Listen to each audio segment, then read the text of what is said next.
Hey everybody, Al Fragnoli, Zach Sooty. We're joined again tonight by Brandon Gunn. Brandon, thanks for coming on with us. We're going to talk a little bit on Hot Topic Tuesday here about a couple topics going on this week. We're going to focus pretty much all on college basketball, obviously, with everything that's gone on in the last couple days. We'll start it off by touching a little bit on the men's national championship. Zach, what are your thoughts on the game? Gonzaga, Baylor. What do you think of last night's championship game? So moving out to Mountain Time, I really get excited that I can actually see games start and maybe even see them finish, because on the East Coast, the game started at 9:57 or something. But I still didn't see the end of the game. It was not that interesting to me. Baylor came out out front early, and it seemed like Gonzaga just couldn't get anything going to even make it a game. So I lost interest, and after a long weekend, I fell asleep and didn't see the end. But I think the Final Four was exciting. It was great to watch the Final Four over the weekend. But the championship game, Baylor came out and they just destroyed, in my opinion, from what I saw. I thought they were the better team for sure. And, I was rooting for the Zags. I wanted to see an undefeated team. I root for record books. I wanted to see a team go undefeated. But Baylor was just too much. And my thoughts on the game it wasn't much of a game for me. So, Brandon, what are your thoughts? So I agree with a lot of what you said there, Zach. I mean, I think that Baylor's energy to start the game was it was obvious from the start. They came out, they punched Gonzaga in the mouth. I don't know that the lights were too bright. I don't think that was the case for Gonzaga. I think that they deserved to be there. Everything that they did up until that point was warranted. I thought that they were a great team and had a great season, but Baylor just came out with a purpose. They came out with energy that was, I think it caught Gonzaga a little bit flat-footed, to be honest with you. And so they came out and they executed everything they were trying to do. It didn't look like they missed a shot in the first half, to be honest. And, Gonzaga put up a little bit of a fight throughout points, but it just wasn't enough. And I agree with you, though. It was Baylor's game, and it was that way through the whole thing. And what did you think, Al? Yeah, so some good points that you brought up, Brandon, right there. You mentioned the lights potentially being too bright, and you not thinking that was the case. I agree with you. I don't think that was necessarily the case. One of our followers and a guest that we've had on in the past, Zach Kenyatta Bennett, who's a high school basketball coach in the Atlanta, Georgia area, brought up a good point to me yesterday that I saw that he shared. His thoughts were that Gonzaga was on an emotional high from that UCLA game, and what a finish that was. That maybe they had a little bit of a lapse and they weren't totally prepared and ready to come out. I thought that was an interesting take. That could have been. The game is 2 days later, and you just came off of one of the most incredible finishes in NCAA tournament history, nailing that shot there to win it in overtime for the Zags to move them on to the national championship. They might have been on an emotional high there.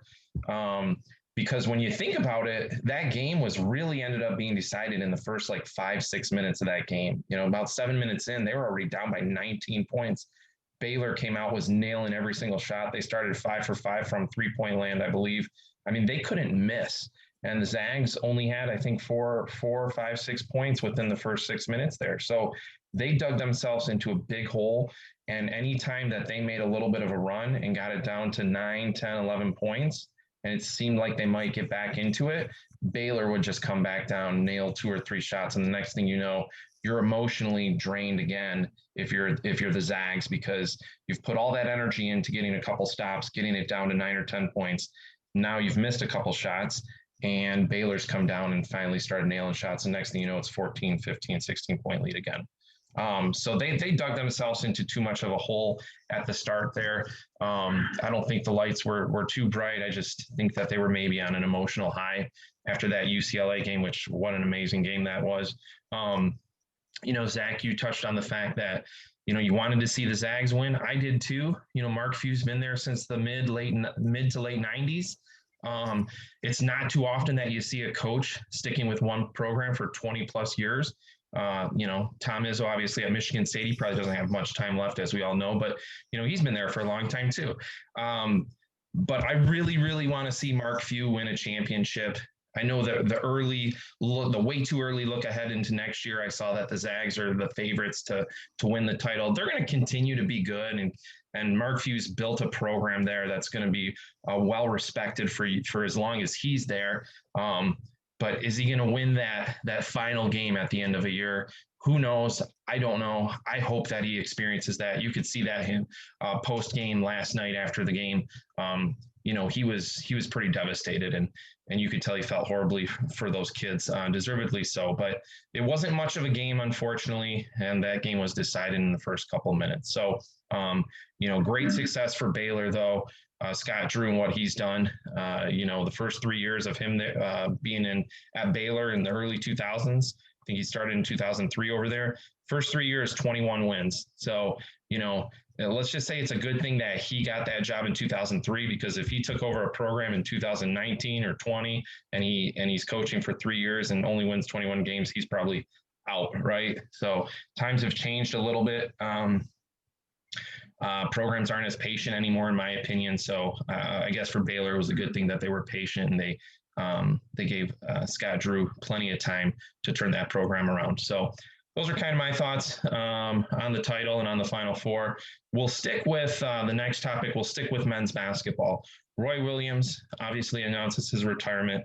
Longtime college basketball coach. He's had lots of success at North Carolina, won 3 titles. He's had success at Kansas as well, built a program there, but didn't win a title. What are your guys' thoughts on Roy Williams retiring? What did he mean to the University of North Carolina? What did he mean to college basketball as a whole? Brandon, we'll start with you. Well, I mean, this is a League of Leaders, conversation, and you want to talk about a guy who's a leader. Roy Williams, over 48 years in the coaching realm. He's got 900 wins. He's got 3 national championships and only 1 losing season during that time. For the most part, everything that I know, to the best of my knowledge, he's done it the right way as well. Most of his players still gravitate towards him and have good relationships with him. And he's a guy now that was able to walk away and take a step back and walk away when he thought it was time. And we see this, Al, to your last point. You talked about the Baylor coach being able to build a program after patience with him being at the helm. And we don't see that a lot right now. I think that, we get so caught up in the wins-loss records over the first couple, maybe 3 seasons of a career. And this is a guy who was able to build something, turn it into a great career over 48 years. And just with 1 losing season, I mean, he's a staple in college basketball. Yeah, he's done a great job over there. To your point, Brandon, he's done a fantastic job at North Carolina and at Kansas. I was listening to a part of his speech the other day when he was talking. He said that when it was time, he would step away, and he knew and he felt that it was time. And I give him a lot of credit for that, because I think some of these coaches and some of these people stay on maybe a little bit too long, and they try and keep pushing. We've seen some health scares that Roy Williams has had on the court when he's coaching, with a couple fainting spells and needing to go to the hospital. So I think him internally knowing and realizing that maybe it was his time to move on, I respect him for that. You mentioned the relationship building in regards to that, and he's a fantastic leader in the fact that he really, really works hard to get to know these kids on a personal level and to really show them that he cares about them and to really lead and inspire them to be great, and not just great on the basketball court, but off the court as well. And make sure that when they graduate, they're strong, well-developed young men ready to be a force in their community. And you got to respect him for that. And another thing, and with all these college coaches in the big time sports like football and basketball that generate tons of revenue, where coaches have huge $1 million contracts. The one thing I think that's amazing about Roy Williams, from what you read and listen to and hear from people closest to them, is he's really, really passionate about coaching and inspiring young people to be great. And he even said himself, I think he said he knew that he'd want to be a coach. I think when he was in 7th grade or 9th grade or something crazy like that. So at a young age, he knew what he wanted to do with his life. So I think he's a very, very genuine person, and he's not doing it just for the money. He's doing it because he loves teaching and educating people and helping them coach through coaching to be great. So that's what I love about Roy Williams. He's going to be missed for sure in college basketball. He's one of the all-time greats, 3 championships at North Carolina. He did a fantastic job. He is truly going to be missed in the college basketball world. Zach, your thoughts? Yeah, so I think you guys said it all. The guy was a leader, is a leader. I don't want to use past tense. I mean, he's one of the greatest college basketball coaches ever. One of 6, I think, that have won 3 championships. I think that's the number. And I think, I think he has a medal as well from the Olympics. I think he has a bronze as well. So that's just another thing another notch on the belt that he's had success at. And I think on this, on legal leaders, we like to talk about you're not a leader unless you produce another leader. And his coaching tree is pretty impressive. Even I think not only is he getting kids to graduate or getting kids into the NBA, but he's also getting coaches to lead their own teams. And I think that's impressive. And Brandon, you mentioned it. From what we know, he's done it the right way. And that's what's hopefully his legacy will be one of the greatest coaches doing it the right way, doing it with integrity. We mentioned that a lot. Someone with strong core values. And I think that's what I hope that Roy Williams is remembered for, as not only just a great basketball coach, but also one of the greatest, leaders in college basketball. And he's already in the Basketball Hall of Fame. He's already in the College Basketball Hall of Fame. So sad to see him go and retire, but good that he can walk away and know it's time to walk away. So super proud to be able to say I got to watch Roy Williams coach for as long as he did. So huge Roy Williams fan. So that's my thoughts on that. So we've talked a lot about college basketball, and I'm going to flip this one to you, Brandon.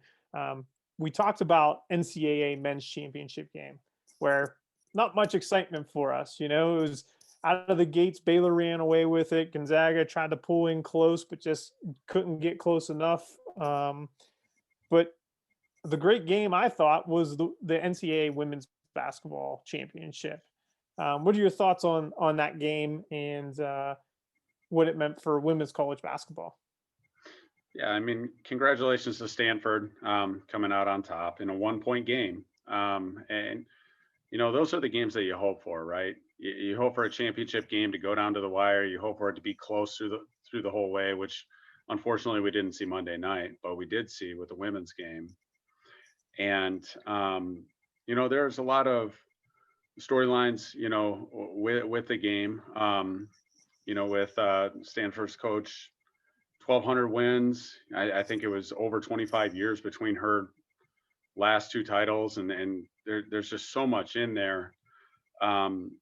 but what you like to see is just a hard fought, close game. And Stanford came out on top. I always like to pull for the Ivy League teams as well a little bit, or the teams that are a little bit more academic focused, and they came out on top. So that was everything that I wanted to see in a game.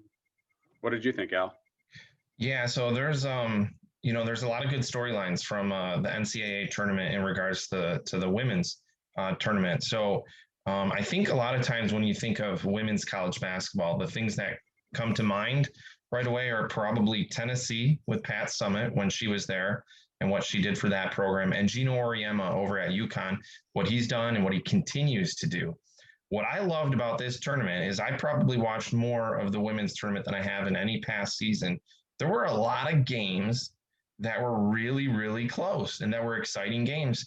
And a lot of things, there's not a ton of upsets I've noticed in past years in regards to women's college basketball. And I think this year that changed a little bit. You never would have seen a number 3 in Arizona seed going to the finals and nearly winning. So I think that that's fantastic for the women's game. I think there's going to be a little bit more viewership that happens behind that, which is great. That's something we definitely want to see. So I love that there were a lot of really good games that happened throughout this tournament. The national championship being one of them, as we mentioned. 1-point game, back and forth. A lot of great action in that. So hats off though to Stanford, as you mentioned. It's been I think over 25 years since they've last won a championship. I believe it was 1993 since their last title. So, congrats to them. And then you got to look at Arizona's staff too, and what they've done. They've really turned that program into a strong program that's probably going to be there for years to come. And another big staple, another big storyline there was Arizona's coach with Ada Barnes and what she did, and think about some of the challenges that women go through and everything. And she's at halftime trying to get some milk produced and ready for her 6-month-old baby, while also leading her team in a national championship game. So you talk about strong leader right there. I think she is that, and what a young coach she is, and what a great job she's done in Arizona. So a lot of fantastic storylines behind women's college basketball this year. Gino Auriemma, I will say, we just talked about him a minute ago. He did guarantee himself that he was going to be back to the Final Four next year. We'll see if anybody can knock him off and not let him get to the Final Four. That would be 14 straight years if he does that next year. So, but I think that the biggest thing that I've taken away from this entire tournament in regards to the women's game is that there's a lot more teams that are starting to creep up and be competitive with the UConns of the world, and that's just great for the game. So that's what I love. But kudos to Stanford and Arizona, both of them. Fantastic game, and congrats to Stanford. Zach, your thoughts on the game? I thought it was a great game. I thought it was very different from the men's championship. Loved this tournament, especially like you said, Al, Arizona as a 3 seed. I think they were. Stanford coming out with the championship. But there's so many storylines too. I mean, before the tournament even started, an Oregon player went viral with a video of the women's weight room versus the men's weight room. And the storyline just ran from there of some of the challenges that women face in sports and even college sports. And it was great to see them get an upgrade in their facilities. But there were so many storylines, and I think it was something, although negative at the beginning of this, that story turned into a positive and put a spotlight on women's basketball for a moment. And I think it got some people to watch that ordinarily wouldn't watch. And I think that's good for women's basketball. And that's what I want to see. I want to see viewership increase. I want to see, just the NCAA Women's Championship get as much spotlight as the men's, because there were some great games this tournament, and that championship game was better than the men's championship. So I think kudos to every team in the women's tournament, but definitely to Arizona and Stanford as champions. But so many storylines, so many things to talk about, and it was all fun to watch. So that's what I have for the women's championship, and we want to thank everyone for joining us on League of Leaders. Make sure you join us on this Sunday when we have Andrew Colosimo, who is a professor and former college basketball coach at Westmoreland County Community College. You won't want to miss it. Great inspirational talk with Andy, and we'll see y'all next time on Hot Topic Tuesday. Thank you.